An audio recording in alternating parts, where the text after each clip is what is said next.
Hey, good morning, everybody. I just thought I should make this video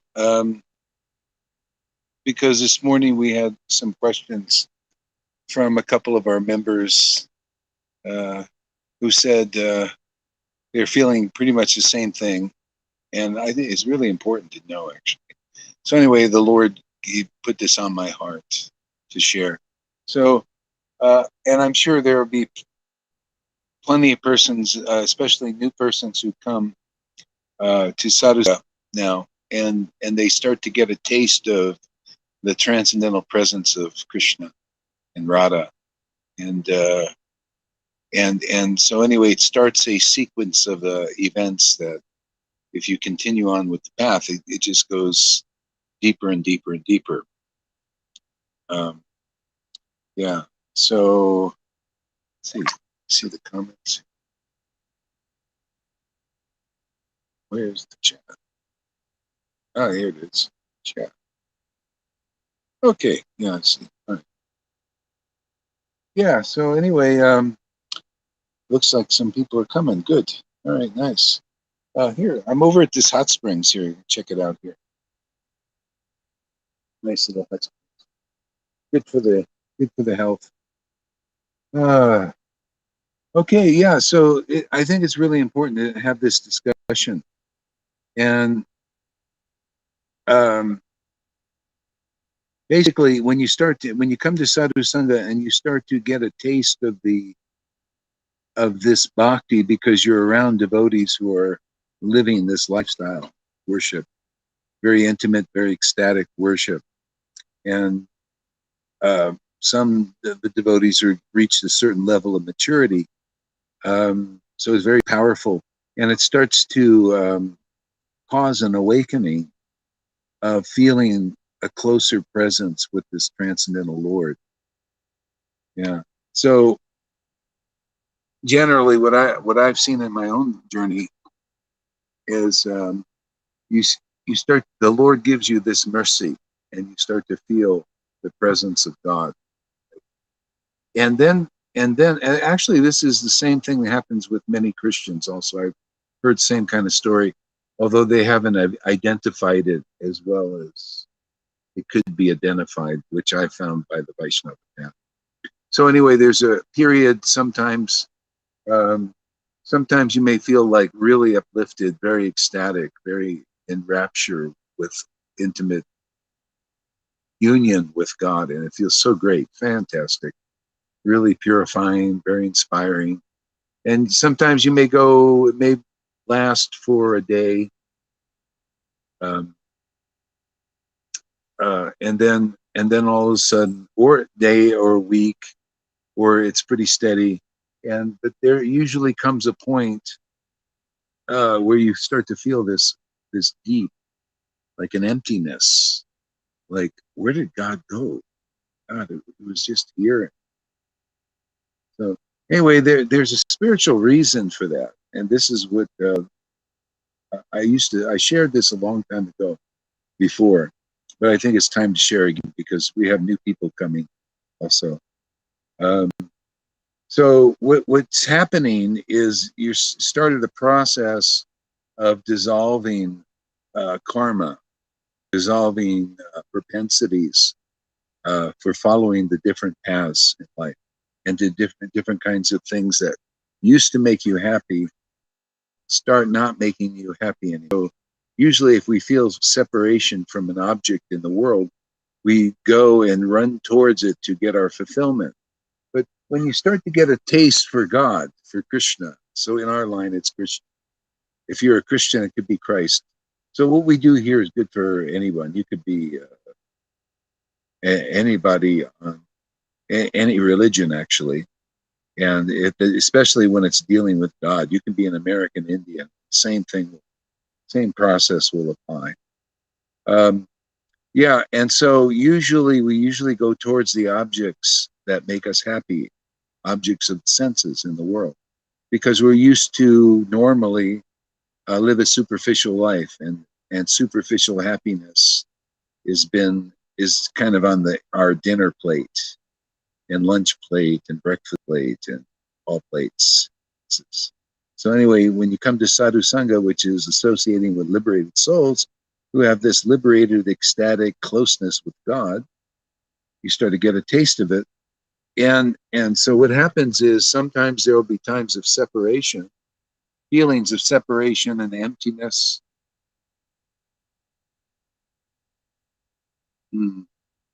Yeah, separation and emptiness. Yeah, the Lord gives me the inspiration there, Johan.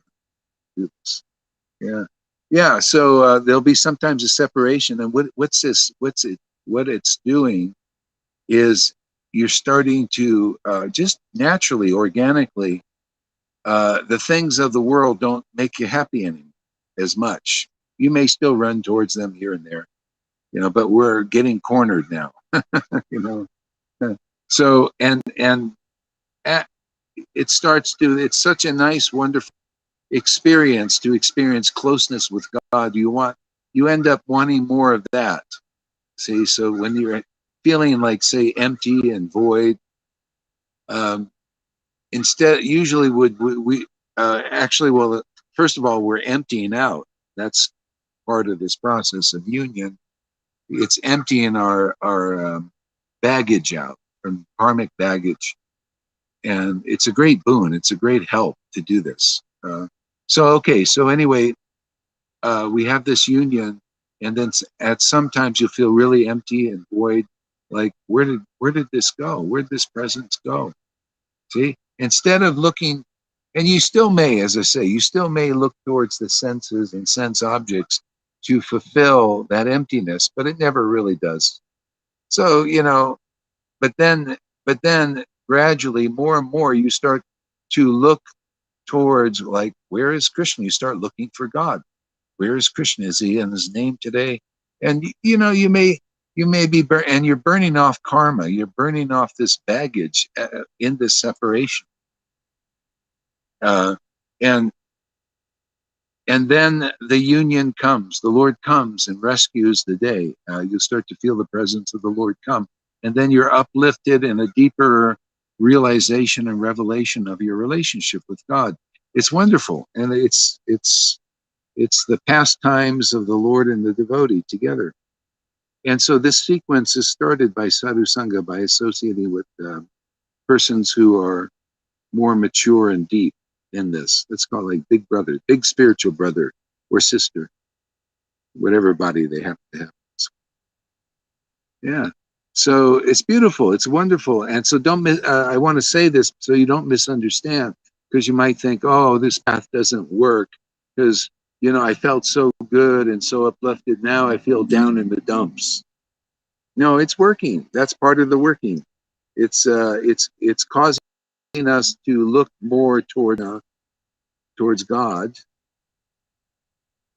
towards Christ, whatever, towards Allah, towards Ram, for our happiness. And you start to find that our real deeper happiness in life is spiritual. And okay, we have some superficial happiness to keep the body going. Those are the territory. We're obligated to have a certain amount of that. And but then we know what's really real and what's really deep. So that's, if you're feeling sometimes like that, like empty and void, like where did God go? Where did Krishna go? That you're on the path, man.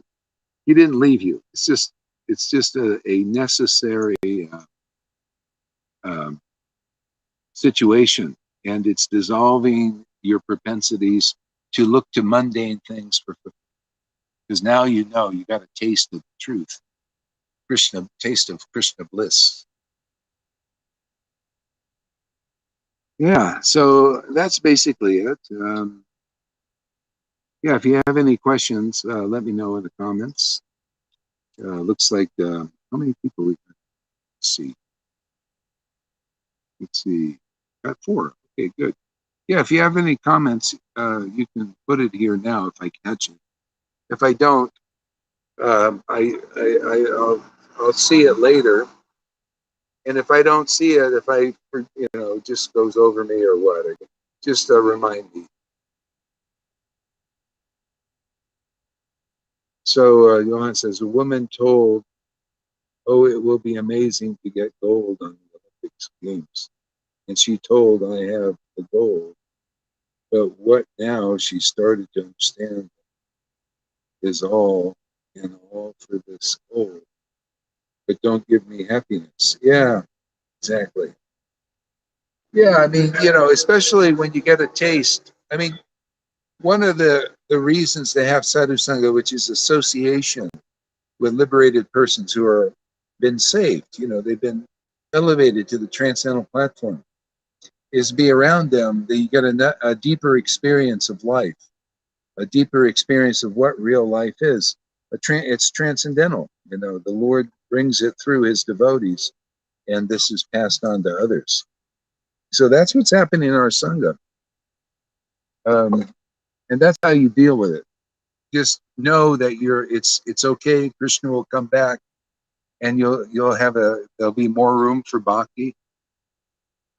Whatever you go through in these times of separation, which may feel like a sense of emptiness. Scott, yeah, many saints have went through it. Everybody goes through it. I go through it sometimes still. Okay, so that's it. Thank you very much, and I'll be back. Hey, take a look around here. Yeah, hot springs. Lava hot springs. A bunch of pools around.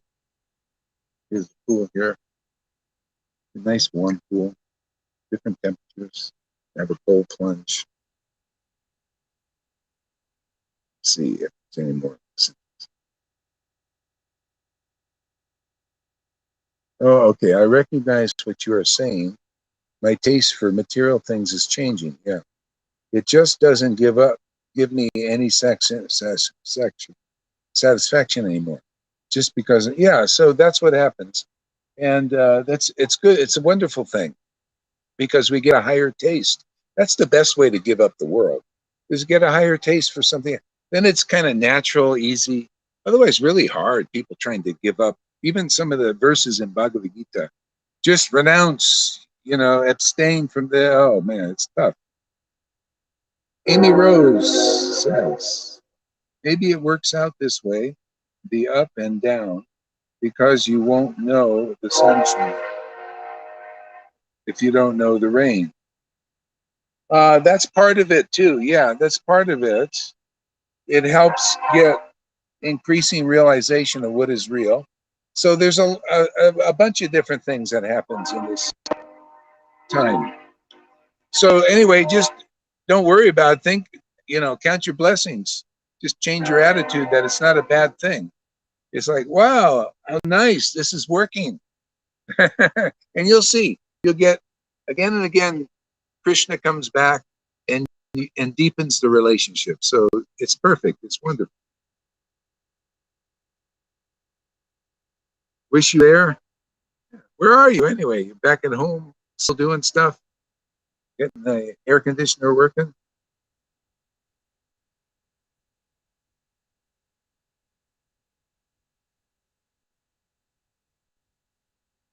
Yeah, this is a great hot springs. You would love it. Water is perfect temperatures, whatever you want, hot, warm. And then there's a cold plunge, which I really like. Leaving in the morning. All right. Did they fix the AC?